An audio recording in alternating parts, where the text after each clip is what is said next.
আসসালামু আলাইকুম প্রিয় গ্রাহক, ইমানির পক্ষ থেকে সকলকে জানাই শুভেচ্ছা ও অভিনন্দন। তো আজকে আমরা শিখবো কীভাবে ইমানি অ্যাপসে নিজে নিজে ডিপোজিট করতে হবে। তো ইমানি অ্যাপসে ডিপোজিট করার জন্য আমরা অ্যাড ব্যালেন্স অপশনে ক্লিক করবো। অ্যাড ব্যালেন্স অপশনে ক্লিক করে এখানে আমরা পেমেন্ট গেটওয়ে সিলেক্ট করে দিয়ে এবং নিচে নেক্সট মেন সিলেক্ট করে দিয়ে নেক্সট করে দেবো।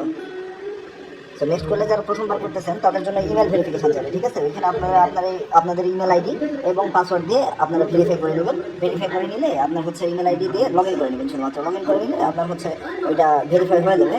দেন ভেরিফাই হয়ে যাওয়ার পর আপনার এই যে এরকম একটা ইন্টারফেস দেখতে পাবেন। আমি আপনাকে দেখাচ্ছি। জিমেল পাসওয়ার্ড দিয়ে লগ ইন করলে এই যে এরকম একটা ইন্টারফেস আপনারা দেখতে পাবেন। এই ইন্টারফেসটাতে আসলে আপনারা এখানে জুমপে নাম্বার পাবেন, মার্চেন্টের নাম্বার পাবেন এবং এখানে এই যে কিউআর কোডটা পাবেন। এই কিউআর কোডে আমরা 7-Eleven, পেট্রোনাস, তারপর আমাদের অনলাইন ব্যাংক থাকলে সেখান থেকে স্ক্যান করে পে করতে পারবো। সো আমার যেহেতু অনলাইন ব্যাংক, সেহেতু আমি এখান থেকে অলরেডি পেমেন্ট করে রাখছি। সো এখন আমি এখানে আমার ইউজার নেমটা বসাবো। এখানে আমার অ্যামাউন্টটা বসাবো। সাপোজ আমি 10 রিঙ্গিট ডিপোজিট করছি, এখানে আমি 10 রিঙ্গিট লিখবো। এখানে যে নিচে কিউআর এর স্ক্যান পে এটা সিলেক্ট করে দেবো। অ্যাড ফাইল অপশনে যাবো। অ্যাড ফাইল অপশনে গিয়ে ব্রাউজ অপশনে ক্লিক করবো। ব্রাউজ অপশনে ক্লিক করে এখানে যে আমাদের ব্যাংকে যে টাকা পেমেন্ট করছি সেই পেমেন্টের যে ডিপোজিট স্লিপটা এখানে আমরা এটা সাবমিট করে দেবো। এটা আমরা সাবমিট করে দেবো। এখানে আপলোড হয়ে গেলে আমরা এখানে জাস্ট সিম্পলি এই যে সাবমিট বাটনে ক্লিক করে সাবমিট করে দিলে অটোমেটিক ব্যালেন্সটা অ্যাড হয়ে যাবে, ঠিক আছে। জাস্ট এইটুকুই।